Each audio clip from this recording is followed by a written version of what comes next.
Check this out. I know you have always dreamed of performing in Carnegie Hall, so I think this 2023 to 2024 season at Sound Espressivo would be perfect for you. As a platform, we host live online auditions so you can share your music with the entire world. Then we send you to incredible in-person venues like Carnegie Hall so you can perform solo, as a duo, as an ensemble, and with orchestra. This year we have a total of 4 gala events at Carnegie Hall, as well as 4 different opportunities to perform with orchestras in the US, in the Czech Republic, and even in Egypt. We want to help you fulfill your musical dreams. Go to soundespressivocompetition.com to check out our season and to apply. Inviting on stage our next candidate for the opportunity to shine with one of the orchestras as a featured soloist, Jacqueline Liu, pianist. She will be performing Mozart Concerto number 26 in D major, curriculum number 537, the Coronation first movement, Allegro. Jacqueline, the stage is all yours. Welcome.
wonderful.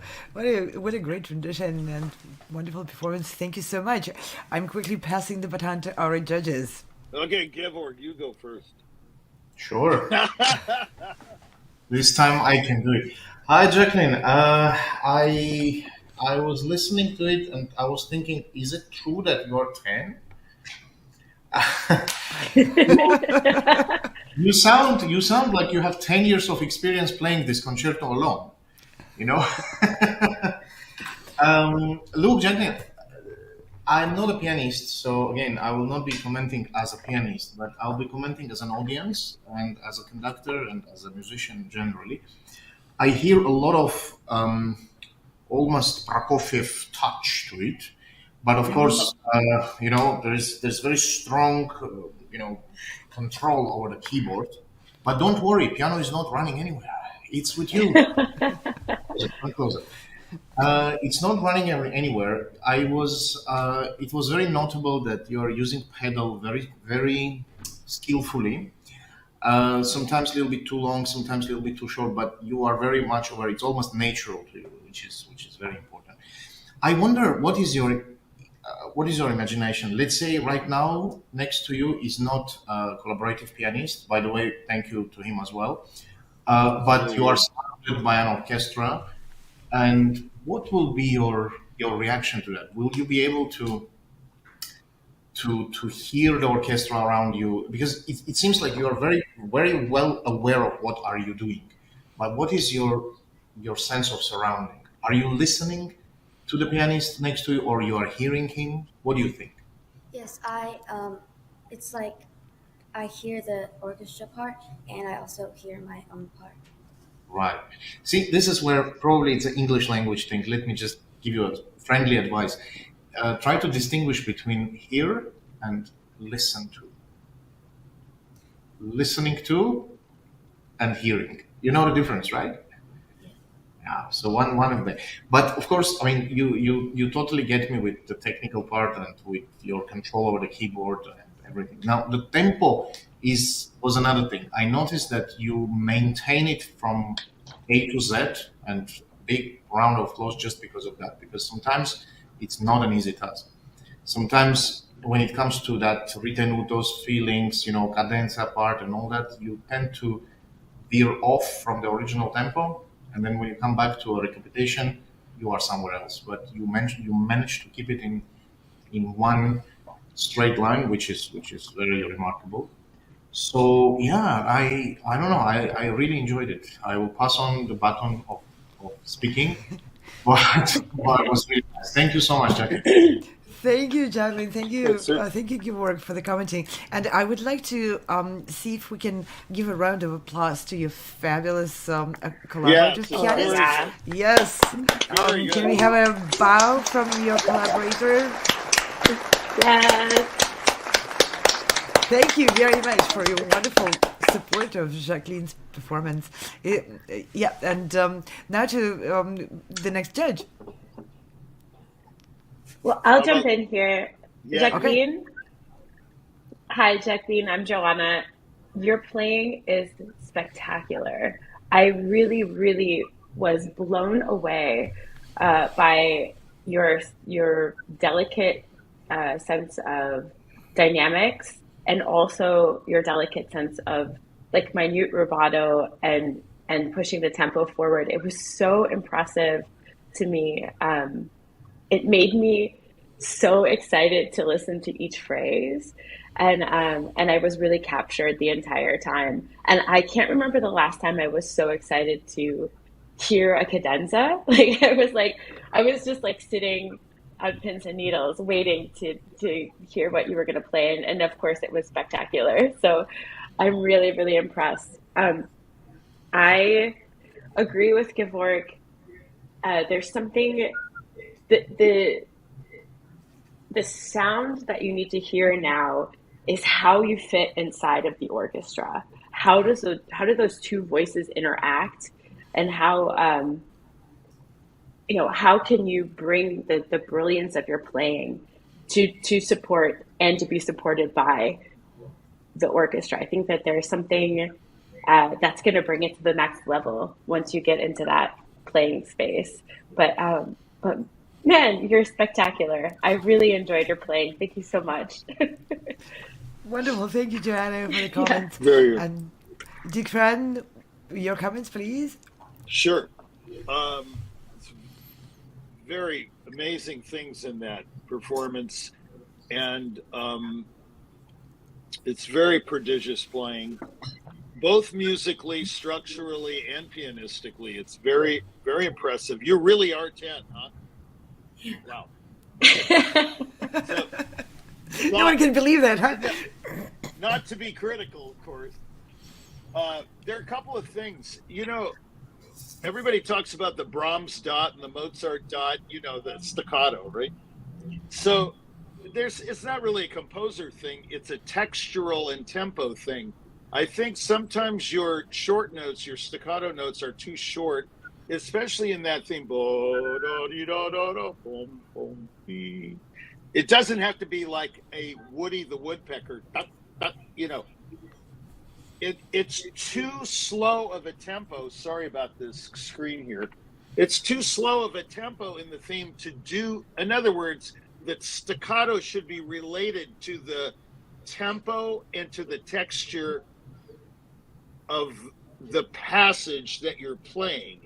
Now, in some cases, to be honest, Mozart, he wrote some staccato marks that are questionable, So, and Bach didn't even have directives like that, So just listen to the harmonies. I hate to repeat it again with the previous person. And listen to the texture in your case before you shorten a note so much. And don't play a note until you absolutely have to. You did some beautifully expensive, that thing way up high. That was beautiful, the way you phrased that and felt it. Do that more often. In other words, when you have a large interval, take your time so the ear can hear that expansive interval. Shorter intervals are easier to hear, but when you have body, and you did that, I thought, very well. I agree with Georg. It could be the piano, it could be the mic. It was a little Bartokian, at times, or Prokofievian, or whatever you want to call it. Not avant-garde, but, the sound, I think you can enjoy the sound of this concerto is a fabulous piece, and you really reminded me how incredible the piece really is. I've never heard it quite played like you, so it's really admirable. The sound was a little brittle, but that will come with age, and you have to listen to the sound quality of the instrument you're playing, and you have to acclimate to that instrument and that hall, wherever you are. I don't know where you are. It sounds like you're beautiful. In a Steinway. Yeah, it looks like a Steinway dealership or something. But wherever it is, you have to acclimate to the acoustic and the piano, and I know that's difficult. That's why I quit. I can't stand piano. The pianos are outrageous, on the road. So anyway, the point is, I'm sensitive to all of those problems, but you can do something, like he says. Listen to yourself, actually, like he said in the previous guy, or you said it to her. Listen or hearing is two different things. Listening and hearing. You really have to listen to yourself and be very critical of the sound you're producing. And if we had time, we could go into how to do that production. But I think you have a little bit of digitalis in your technique, in your approach, I should say, to the piano, not technique. In other words, not so much détaché and not so much, I would say most people need to articulate more. You do not. Your articulation is remarkable. No, the articulation is incredible, but there in that passage, I